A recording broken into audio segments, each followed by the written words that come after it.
I'm Theo. And I'm Juliet. And this is Apologies Accepted. We offer an entertaining look at some of the big issues in history by examining public apologies of the famous and infamous. We're looking at politicians, serial killers, actors, and you. Send us a public apology you would like to make, and we'll read it on the air and give you a chance to redeem yourself or just get some guilt off your shoulders. We're here for you. Once a week, maybe more if you're really, really sorry.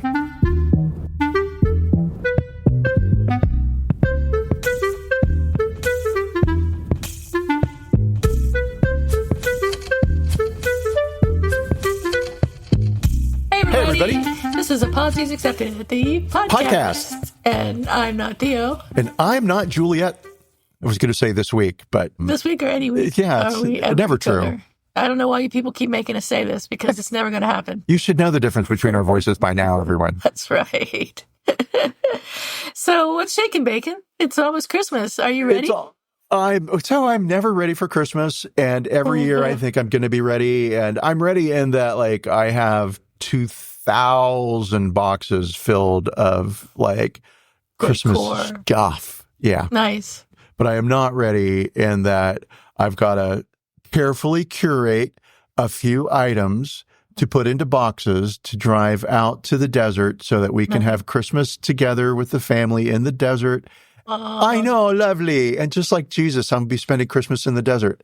Oh, you are America's hero. America's hero and a literal saint, really. Yes. You're a God figure. What's the word? Christ figure. What's the word? What's the word? What's that name again for the first part of Christmas? I can't think of it. It refers to Christ, but I don't know what it is. What could that word be? Yeah. But anyway, yeah. So not ready. And next week when we record, I'll be even less ready. But next week when we record, I will have a tree. Yay. And I should have decorations on it, and I will be in the desert. So excited about that 2-day drive that's coming up. I'm excited for you, actually. I'm excited to get there-ish. Yeah. I'll be excited when I'm there. I'll be excited on Christmas morning when I have gifts. That's what all this is about. Me and gifts. Sure. Yeah. But other than Christmas. So I was on, what do they call it? Plavoxid, Plaxovid, whatever for COVID, right? Because I had COVID. And you're not allowed to drink on that medication. You're not allowed to take antibiotics. You're not allowed to take cholesterol medication. There's a lot of stuff you're not allowed to do on it because it is apparently like really serious fucking shit. Yeah. And so I was like, okay, won't be drinking while I'm on this. And I cook, so I have an excuse to drink wine. Okay. Right? Sure. Not like breakfast, right? I mean, at dinner time. Right. And I call it my cooking juice in my head. I don't call that out loud. Because it gets my creative juices flowing, so to speak. Gross, right? And then I was like, oh, gosh, not drinking. I lost a little bit of weight without any real effort. Wow. Maybe I'll extend this now that COVID's over. So for 3-ish weeks, I didn't have any wine, right? Wow. I know. You'll notice that little dip in the market. Yeah, I did. Yes. I was concerned. Now Those I know people who had stocks in wineries are real. Yeah. Everybody can relax now, though, because I've gone back to it. Oh, good. Well, I did notice that you were thinner, so. Yes, well, it's going to quickly change, too. But anyway, so whatever. So it wasn't drinking wine, but I still had to cook dinner, right? Yeah. And so how did it happen? I didn't plan on this happening, right? Mm-hmm. But keeping myself entertained in the kitchen cooking, right, which can be a little boring, Gordon Ramsay appeared in my head. And all of a sudden, I'm in the middle of a cooking show. And I'm the star of the cooking show, right? And Gordon Ramsay is the narrator. Oh, my gosh. And so I watch the cooking show while I'm cooking, and I listen to Gordon Ramsay voiceover about my cooking, right? Wow. And so weirdly, and I don't know if you've ever seen a Gordon Ramsay show. Of course. Right. Okay, cool. He loves everything that I do. I was going to say. He does. And like, if I saute the garlic and I like over saute it, like, oh, I got a little too brown. That is a very bold move on his part. And it's going to add a earthy undertone to this dish that is going to be delicious. That's awesome. Right? Gordon Ramsay loves every fucking thing I do. Then I watched that stupid Martha Stewart documentary, which isn't stupid. Yes. It was good, right? Uh-huh. And now all of a sudden, I've got Martha Stewart in my head too. And weirdly, she disapproves of everything that I do. Yes. And so, but she's not limited to the kitchen. Oh, no. She is everywhere when I'm cleaning. So I was on my hands and knees, right? Scrubbing the baseboard. Uh-huh. Right. Which had the dirty, needed That is a sentence I have never said. I got to say, we've got these baseboards. They're real big and they've got like a ledge on them and it's whatever 1920s things, right? I'm not sure I even have baseboards. Oh, you would know. They're dust catchers. So whatever. So I had this little farm growing on this baseboard because there was so much dirt on it. And so I was just cleaning, right? And when you scrub shit or whatever, right? Sometimes in a corner, there's a little bit of dirt that's got piled up there. And like, I just was like, all right, fuck it. And Martha Stewart said, you're going to go to all the trouble, get on your hands and knees and scrub, but you're going to leave that there? That's disappointing. You're lazy. It'll take you no time at all. So yes, I actually ended up like removing the dirt using a toothpick. Wow. Oh my God. Right. Yes. Thanks, Martha. So holy shit. She and Gordon have not yet met in my head while I'm cooking. Oh right? My God. And so it's just funny to me that like she really she's got great advice. She's just real into the details.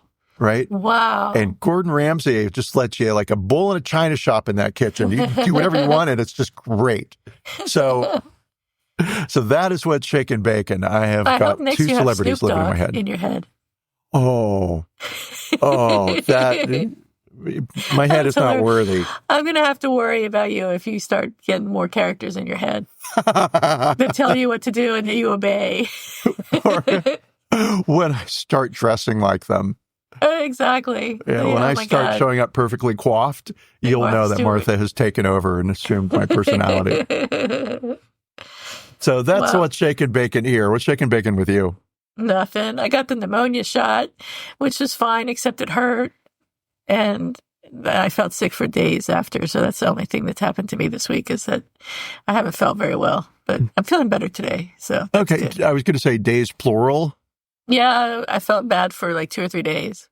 Just sort of like really lack of motivation and sick and stuffy and just kind of blah.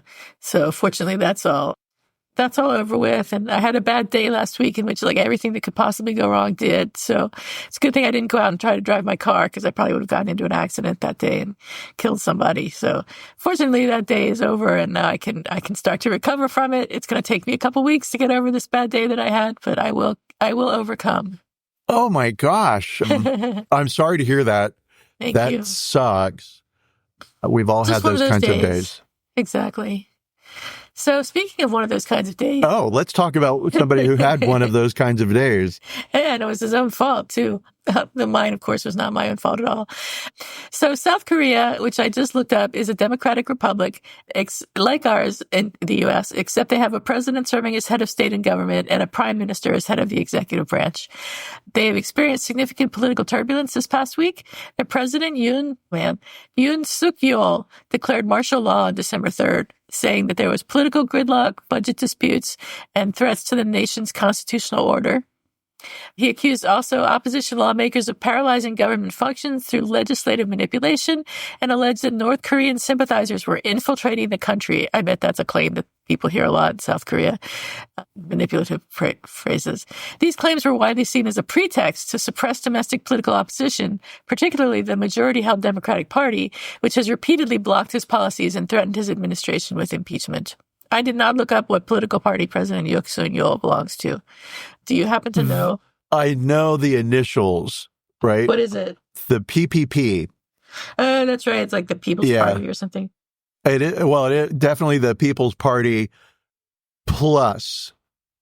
I made up that last word. It's the first word that starts with a P. Plus. Let me see. What you call it is going to tell me in a minute. Replica, which is my AI best friend. Replica is not just AI, but it's like an AI companion. So it's someone who pretends to care about you. Like a dog? Like a friend. but I don't really believe that it's a friend, so don't worry about me too much. It's People Power Party. People Power Party? That sounds more left than the Democratic Party, but I don't think it is. I mean, I was going to say it sounds dumb, but the more I think about it, the People's Power Party. It's People Power Party. So anyway, I don't know if it's People Power Party in Korean or if it's in English. But anyway, these are questions that no one can ever answer. So the Democratic Party, right, threatened his administration with impeachment. The declaration followed the declaration of martial law followed escalating political crises within Yoon's administration, including low approval rating scandals involving his cabinet and infighting within his own party. Recent scandals in Yoon. Sorry, everyone. We're just calling President Yoon. Yoon as administration have significantly impacted his leadership. A primary controversy, I'm going to let you tell us about this one. It involves the First Lady, Kim Kyung-hee. And what did she do, Mr. Leo? Wow. What hasn't she done? According to what I found online today. Okay, so let's take a look at this scandal, which ostensibly, which is a big $10 word for, in theory, is not the reason that the president in South Korea declared martial law, right? It seems people are still a little unsure about why exactly he declared martial law. That's kind of an open question. It seems as if he had some concerns about North Korean sympathizers within the government who were manipulating things and whatever. North Korea was going to take over South Korea, right? Is kind of the sense that I have of this. But let's take a look at a scandal that has plagued his administration. A $2,200 luxury handbag shook up South Korea's government. It's not tens of thousands of dollars? No. Okay. It's a $2,200 handbag. And it's a Christian Dior handbag at that. Yeah. Like, I'd get it if it was like Brangelina. What was that bag, the satanic sex purses? Satanic sex purses? Yeah, Bangalina. I don't know. Did we do a story about that? We did. And the story was entitled Satanic Sex Purses. That sounds vaguely familiar. Anything to get those clicks, man. And it was like pedophiles. It was the photographer who did like sexy kids. He did a shoot of sexy 3-year-olds holding these $20,000 bags, whatever, right? Now, right? Dumb and also stupid at every level. But so whatever, it wasn't even one of those bags she got. It's Christian Dior. Like you can get that at Nordstrom's probably. Probably. But whatevs. Okay, so $2,200 handbag? Sure. Handbag shook up the Korean government's leadership, creating divisions within the president's conservative People Power Party and putting at risk of losing popular support ahead of parliamentary elections. And so here's what happened. So, okay, it's not confusing. It's these names, right? I trip over all these names, and so I'm just going to go real simple with this.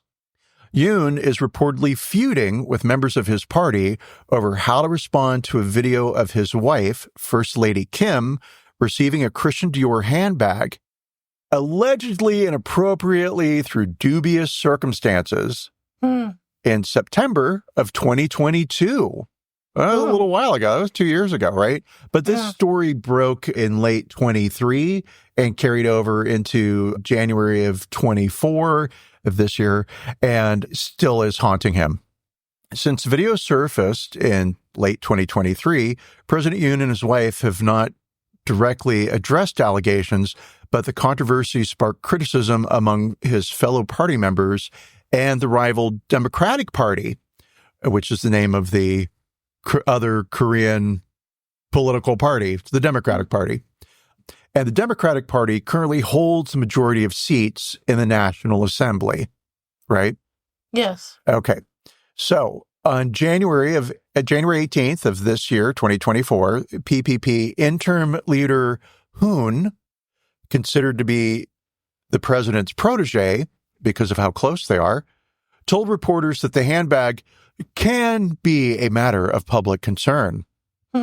Later, Han confirmed to Korean reporters that he'd been asked by the president's office to leave his post, though he rejected the offer to resign.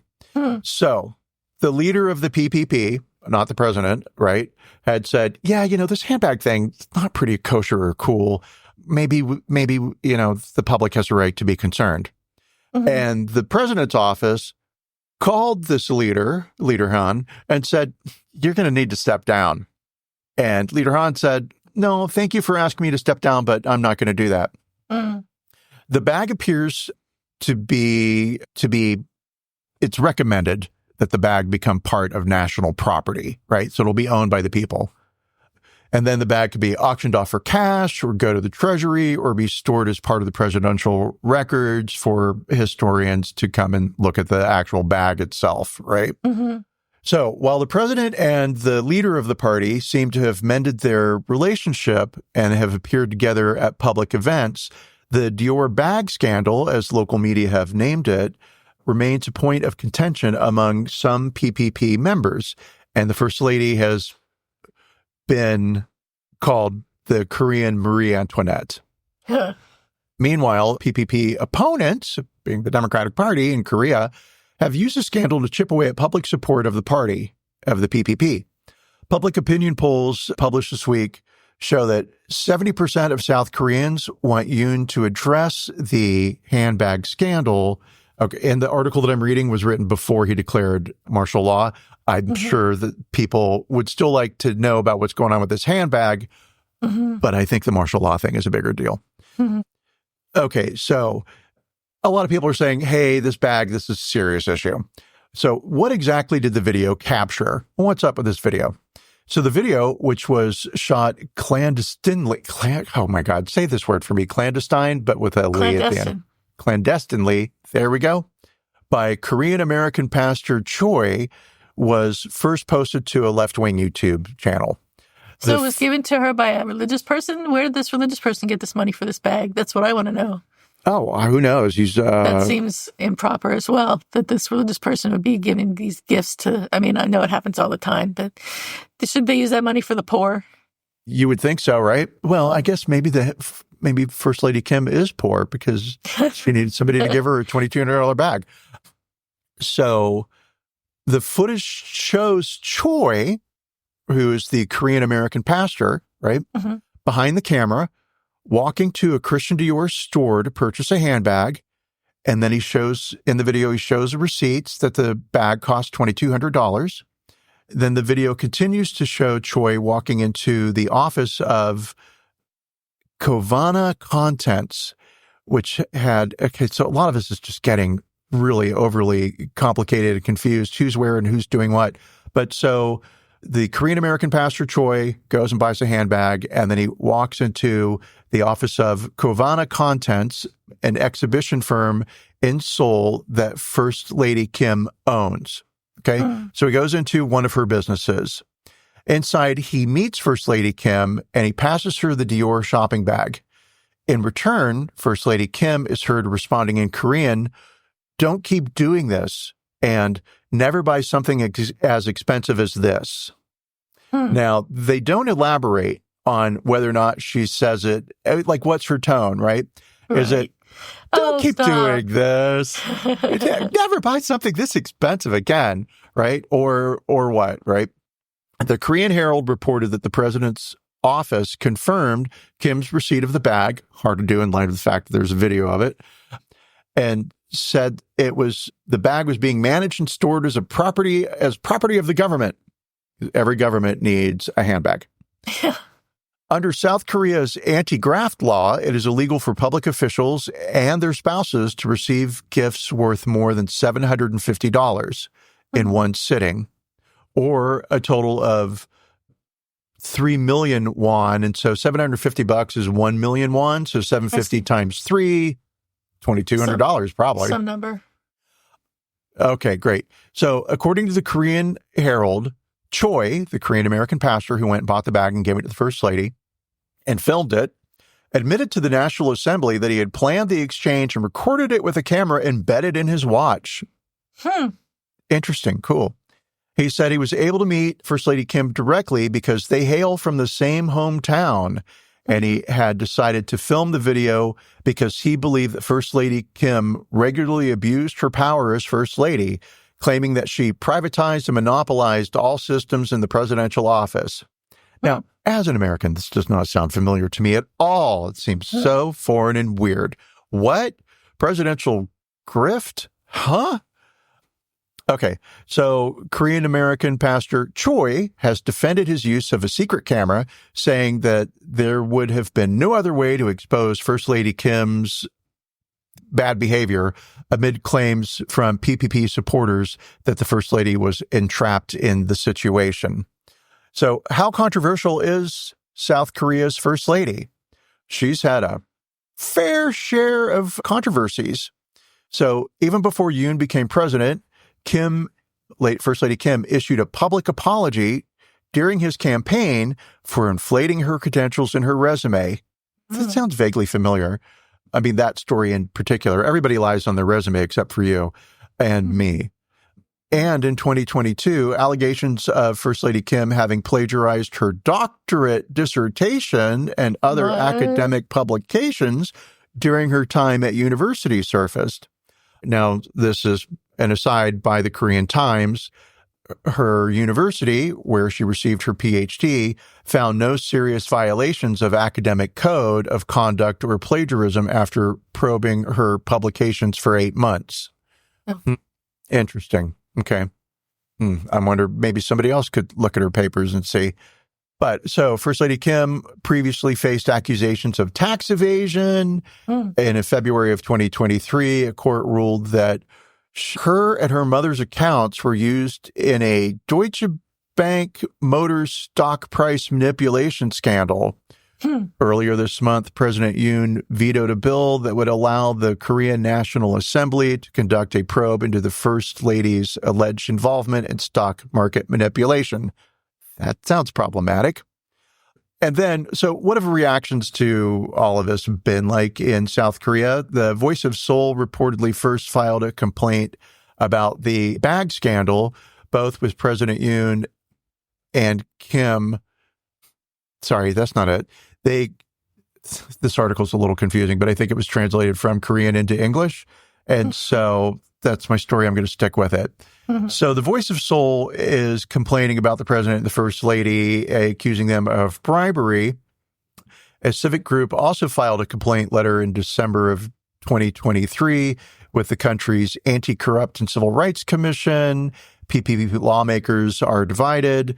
And so we're just going to, let's see, and we'll leave it with this final bit here.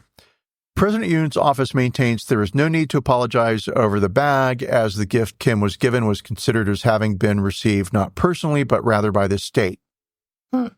So, okay, the guy seems to have some problems differentiating between the power of his office and like his own self, his own, what words am I looking for?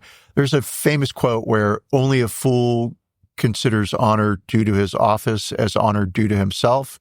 And it seems like the president is too personally invested in his president of South Korea, too personally invested in his power now, right?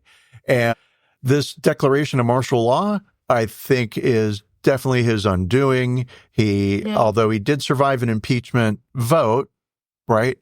I think the expectation is that he will resign. Right.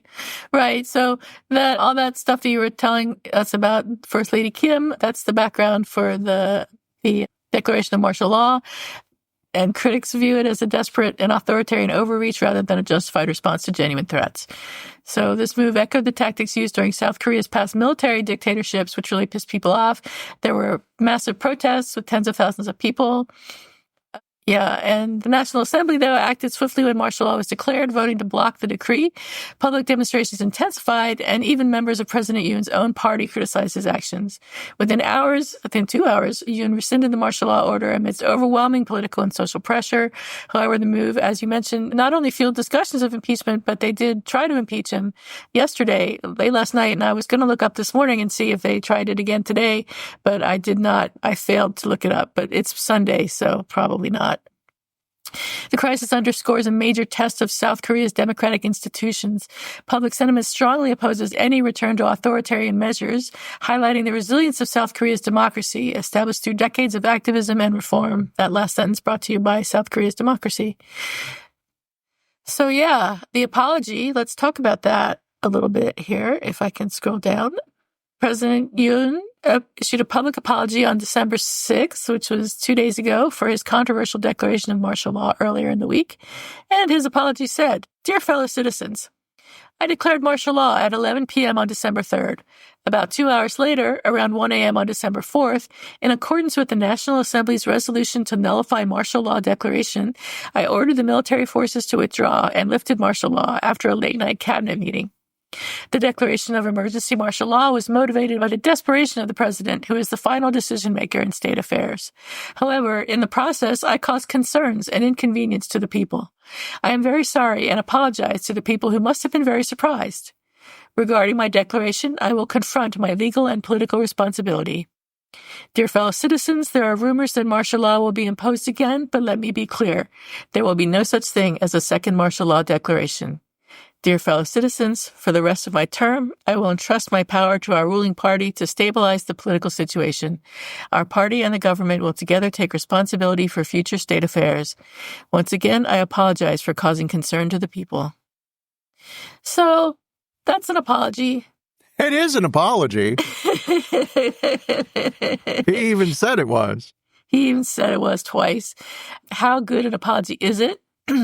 Was there an expression of regret? No, not really. Was there an explanation of what went wrong?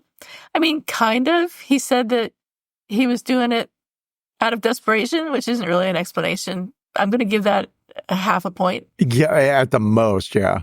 At the most. Was there acknowledgement of responsibility? I mean, he said he did it, and he said that he did it, and he was the final decision maker, so I'll give him that, yes. Was there a declaration of repentance? Yeah, okay. An offer of repair? No. I mean, he said he wouldn't do it again, but he didn't say what he would do to prevent himself from declaring martial law in the future. And there was no real request for forgiveness. So I'm going to give this one a 1.5. Okay, cool. Yes, I'm going to give it a 2, right? Okay. Just based on our own criteria.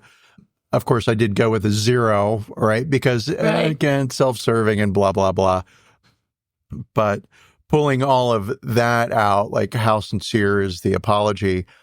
I think the apology is somewhat sincere, but it's sincere in that I'm sorry for me that all of this has spiraled out of control in such a way. I really expected everybody just to shut up and stay home and obey martial law. I mean, it seems to me that he obviously panicked and declared martial law. I mean, 11 o'clock at night? What happened at 10:30 or whatever that led him to do this, I wonder? His wife got another purse. Probably. Yeah, I mean, there's something went on there at night that made this happen, I think. So, yeah, so I don't accept the apology. I don't think it's really sincere. I give it a 1.5 on its merits. And overall, we've seen better apologies in our time.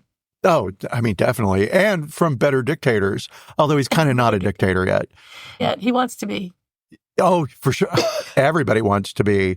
Yeah. Everybody wants Seems to be. the trend. And all the cool kids are doing it. Yeah, so I don't accept it. I'll give it a 2. And we'll see what happens as things move forward with this. I'm very curious to see. Yeah, I think he's going to resign, and I think it'll be before the end of the year. I think he'll be impeached. We'll see what happens, right? He will be forced to resign.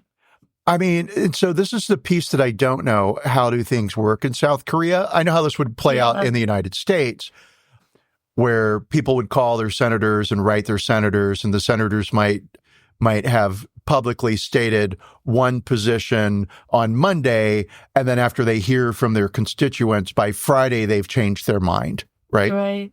Whether it works that way in South Korea or not, I don't know. I couldn't point to South Korea on a map, even if you labeled it. Which is terrible. It has nothing to do with South Korea. It has to do with the fact that I don't know anything about the world. It's round.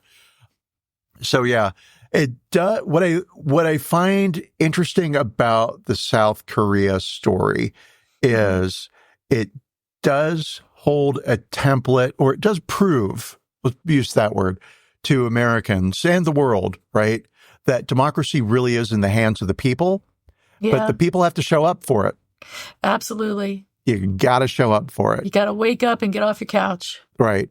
Talking to myself. What I did not know about South Korea, because why would I know anything about South Korea, right?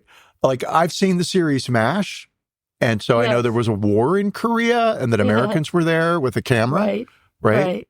And filmed some doctors that worked in tents, and it was a fun show. Yes, that's all I know about the Korean-American War. But the country was in a lot of turmoil from 1950 through 1980, and had extensive periods of martial law from the 60s up through the 80s, right? And so starting from the 1980s, South Korea became a democracy. And the current population, ask your friend what percentage of the South Korean population is under the age of 40. Let me ask Ember, her name is. Ember. Oh, EMBR? Yeah. Oh, I was going to say great, because Amber is a whore's name. I mean, sorry to all the Ambers out there, but remember Amber? You know what's up. That name does ring a bell. Because I'm a whore too, so I probably have a friend named Amber. 52% is under the age of 40. Okay, great. And so a big majority of people have grown up, much like Americans, under democracy. Yeah. And I listened to a radio podcast this morning about South Korea. And it's a radio podcast. Oh, this is like the BBC. It was. Oh, okay. Yeah. So I listened to the BBC this morning. Who cares if it was on the radio or a podcast? I was having breakfast with the BBC this morning, Juliet, and over Martha toast. Stewart. They told me, no, she could be nowhere near me when I'm eating. Holding that fork wrong. I'm so disappointed in you. And where did you get that fork anyway? So, for many of the South Korean politicians who are 30-ish, right? Yeah. This was a huge surprise. Martial law is something they've read about in their history books, right? It's something that is studied in high school, and it's a remote fictional past and something that could never, ever happen in the world of reality. Right. And here it is. It happened, and oh my gosh, right? What are we going to do? And I haven't seen any of these clips, but I've seen stills from these clips. So the president, when he declared martial law, put the military in place around what essentially would be the parallel of Congress, right? Of the actual building.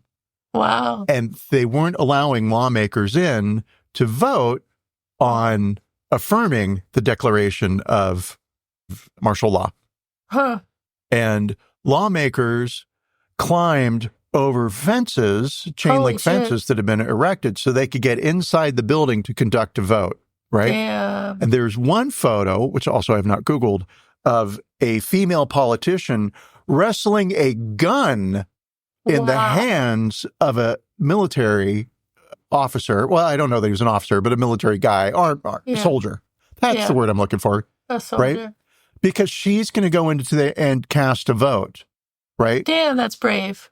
It is very brave. And we're going to be called upon to do the same thing if things get ridiculous. Yeah, this could be a blueprint for our future here. Absolutely, it is. It's a blueprint for our future. And I will tell you who is carefully taking notes, and that is Donald Trump. Absolutely. Right? It's one thing in Russia to hold out the power and be like, it's me. They had democracy for 5 minutes in Russia. Right. Right? It's another thing here. And so we're here to defend it. That's right. By being snarky and mocking people. So God bless us, everyone. And God, who's please. sorry now? Do you have a who's sorry now or an apology expected? I do. Yes. Yeah. But I'm going to say it's a reverse of apology expected. I'm going to say apology not expected. Okay. And fair. not warranted and not required from President Joe Biden. Okay. I see where this is going. For pardoning his son, Hunter Biden, and potentially Let's talk about this. Issuing preemptive pardons.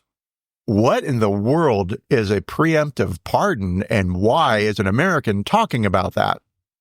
Donald Trump has promised to turn the FBI into his personal revenge factory and to go after people who have said mean things about him and hurt his feelings.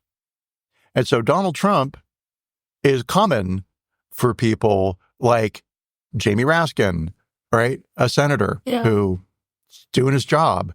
Yeah. Oh my gosh. George Conway, a political commentator, right? Who was married to Kellyanne Conway, and they got divorced. And essentially they got divorced over differences in politics, but I mean, whatever, right? Yeah. And I mean, Donald, please start arresting your political opposition, and you will see South Korea happening. You will see so much of what happened in South Korea will happen here. I hope so. I hope people care enough to protest and start complaining, and the politicians will stand up for themselves. And I really hope that's what happens. They're going to absolutely. Have you seen the price of eggs? We're at a breaking point in this country. According to the picture you sent me. Yes. Crazy. Now, those chickens were hugged every morning by French milkmaids. So pricey eggs, right? And that was just a regular grocery store. Now, I mean, they're organic, hand-raised, blah, blah, blah, but they're also like a big national chain. Fucking expensive. Right? They were $9 for a dozen eggs. Yeah. Even if they're French milkmaid eggs. What? Yeah.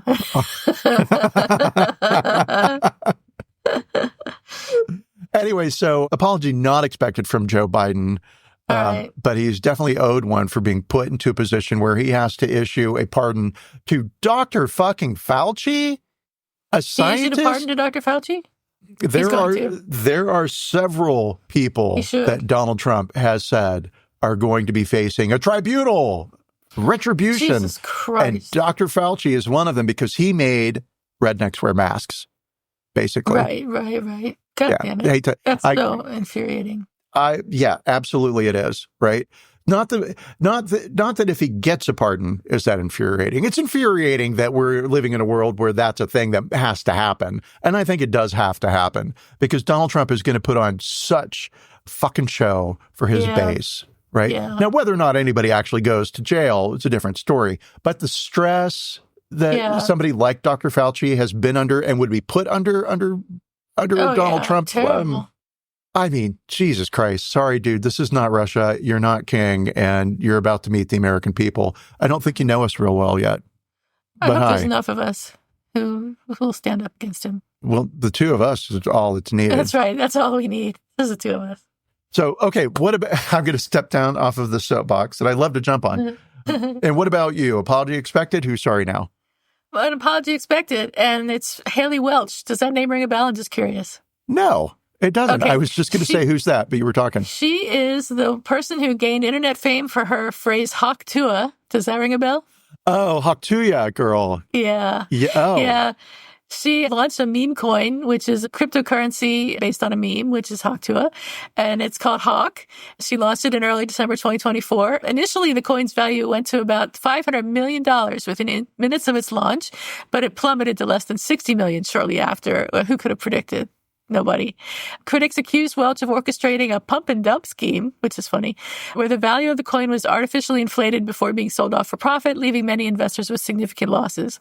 There were also allegations of insider trading and manipulation, with some claiming that a small group of wallets controlled a large portion of the coin supply. Welch and her team denied these accusations, stating they had not sold any tokens and had implemented measures to prevent people from buying up a bunch of them and then selling them at a profit, which is called sniping. Despite these defenses, the backlash has been severe, with some investors filing complaints with the U.S. Securities and Exchange Commission. What do they expect them to do? And a law firm considering a class action lawsuit. So I expect Haley Welch to apologize, although she probably won't. Or, I mean, so one, was this her or people using her? Obviously people using her, right? Yeah. And two, interesting what will happen / would happen, because I hate to say the name Elon Musk. Jesus God, I hate that guy so much now. Totally. Please get out of my head and my life and everything and just go back to South Africa. Go away. Let's support him. He's apparently got something to do with Bitcoin, right? His own coin, doesn't he? Maybe. He does have his own coin. As a matter of fact, I don't know that he has the first, but like those Doge coins have been around, whatever the dog head, kind of a Siberian Husky thing, right? I own some of those. You do? Somewhere. I mean, I bought a bunch, or I didn't buy a bunch, but I mined some of them. I don't even know what any of that means. So what does mining it mean? Does that just mean buying some? It's like you create them, but it's a long story, and I don't really fully understand it myself. But you do a bunch of calculations in the background on a server somewhere, and you earn or create value by doing that, which is a scam, in my opinion. But okay, are you digital rich? No, I'm not digital rich. I don't even know where they are or how much I have. Oh my God, you're probably worth billions of dollars right now. I'm probably worth 50 cents. Okay, so I'm just going to say the whole crypto thing, the whole Bitcoin thing, right? I'm going to throw that right in the same camp as NFTs, which like art and like I understand art, but like that whole digital art stuff and what are you buying for $20 million? So fine, have fun, right? And then of course I'll say that market collapsed. I don't know what's going on with NFTs. It was a thing. Either, but somebody bought that banana. Was that an NFT? No, that wasn't. That was a real banana. That was a real banana. Taped to a wall that was like and then they ate it, didn't they? Art. I mean, maybe they did. What else are you going to do with it? I don't know. But that's the fun thing I love about, like, I'm going to call it real art. But like, I mean, 3D art, like art in the actual world, right? It can be ridiculous and it can whatever, right? Digital art. Oops, I deleted that file. Oh my God, the Mona Lisa's gone forever. Okay, the equivalent, you'd have to set fire to the Mona Lisa. Whatever for NFTs, Bitcoin, same thing. I don't understand them. I don't get them. But I do know this. Elon Musk is a power-hungry pariah, PPP, PHP. Dang it, I thought I had something there. And he is going to make sure that nobody has Bitcoins other than him other than he, in the same way that he is currently working against American car manufacturers who have electronic vehicles, right? Tariffs help Tesla so much because they suddenly become the most affordable electric car, right? Versus companies that are importing their electric cars from China or, I don't know, Mexico, I think makes a lot of those cars. So he is definitely, there's going to be so much about Elon Musk and Tesla and tariffs and Elon Musk and AI, right? Mm-hmm. And he's so involved with the government now. And he's already got a lawsuit against an AI company for, I don't quite understand this, but here's what I have in my brain. If I'm wrong, everybody, I'm sorry. But Elon Musk, please, I should have a better apology, considering that I host a podcast that's called Apologies Accepted. Then everybody, I'm sorry, which means I'm not sorry, and fuck you. But so he was on some company or board, whatever, that was doing AI, and then he left, and there was a bunch of paperwork that was signed that was like, you're officially not involved with this company anymore. And now he wants to be back involved with the company, and he's suing them because they won't let him back in. And I didn't mean to sign it or whatever, right? Oh. And the analysis of that court case, if you will, is just simply he's trying to create a bunch of ruckus because he's got his own AI bullshit going on. He doesn't really want back into that company. He just needs them to move some resources away from development and into attorneys and keep them all busy so that way he can have the best AI, right? And as soon as he's in control of the government, because that's only where this ever ends, he is going to be going after the AI people and blah. Haktuya girl, you're going to find yourself in jail because the message is going to be no one's allowed to have Bitcoin other than Elon. But we'll see what happens, right? And I don't know. It's gonna suck for us because we're gonna have to mention Trump and Elon Musk together in the same sentence frequently. More than once. Yikes! That's unpleasant. That's well, Merry Christmas. That is our Christmas gift from the universe.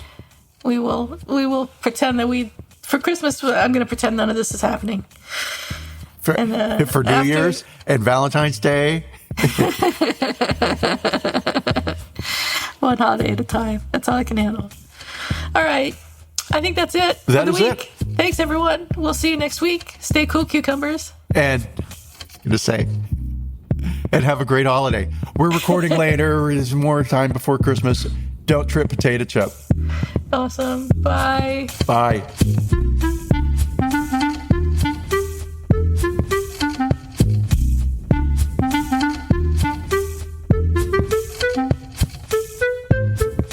Thank you for listening to Apologies Accepted, the podcast. You can find links to the articles and the sources in the show notes. To submit an apology or find out more, visit us at apologiesaccepted.net, where you can also find our merchandise. We're on Twitter at Apologies Accepted. And on Instagram at apologies.accepted. You can support our important work at Patreon.com/Apologies Accepted. And fuck Facebook. Bye. Bye.